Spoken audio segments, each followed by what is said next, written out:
My ex dumped me saying I was too poor to provide for a family, so I started working 3 jobs and saved $100,000. But when she came back saying money doesn't matter anymore, I introduced her to my new wife, who's a millionaire. 3 years ago, Megan broke up with me in the most brutal way possible. We were at her apartment after watching a movie when she just turned to me and said, "Look, I need to be honest. I can't see a future with someone who works at a gas station." I remember sitting there in my uniform shirt, still smelling like coffee and motor oil, thinking she was joking, but she kept going. "My friends are dating guys with careers, real jobs. I want kids someday, and you can barely afford your own rent." I tried explaining I was taking night classes, working towards something better, but she cut me off. "Jake, you're 24 and making minimum wage. I need someone who can actually provide for a family." She handed me back the promise ring I'd saved 3 months to buy her. This is cute, but it's not real gold, is it? That night I drove home in my beat-up Honda, wondering if she was right. Maybe I wasn't good enough. Maybe working at Quick-Mart and living in a studio apartment with a broken air conditioner meant I'd never be worth loving. But instead of wallowing, I got angry. Really angry. I picked up 2 more jobs the next week. Mornings at the gas station, afternoons doing data entry from home, weekends cleaning office buildings. I ate ramen noodles for dinner, canceled Netflix, and moved to an even cheaper place with 3 roommates. Every spare dollar went into savings. I worked 70-hour weeks for 2 years straight.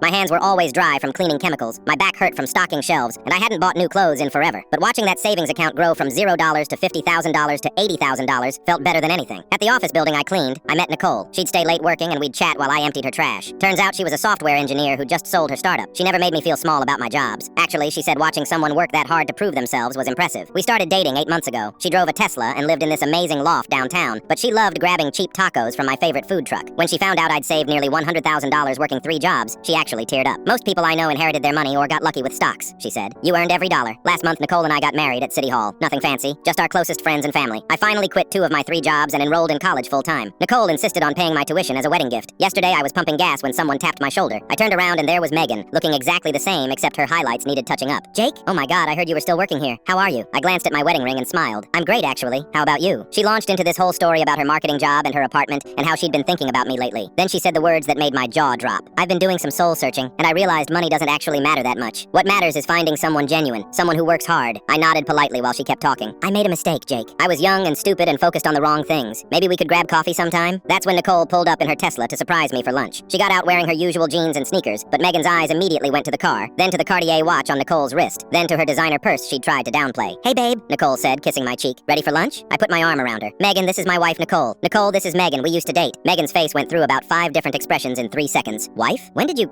congratulations." She was staring at Nicole's engagement ring, which definitely wasn't fake gold. Nicole smiled warmly. "Nice to meet you. Jake's told me so much about his past. It's amazing how much he's grown since then." As we walked toward the Tesla, I heard Megan call out, "Jake, wait." I turned back. She looked smaller somehow, standing there by the gas pumps. "I'm really happy for you. You deserve this." Driving away with Nicole, she squeezed my hand. Was that weird? A little, I admitted, but mostly it just felt like closing a chapter. Nicole had no idea Megan thought she was some rich trophy wife. She'd worked 80-hour weeks building her company from nothing, just like I'd worked my 3 jobs. We understood each other in a way Megan never could have understood either of us.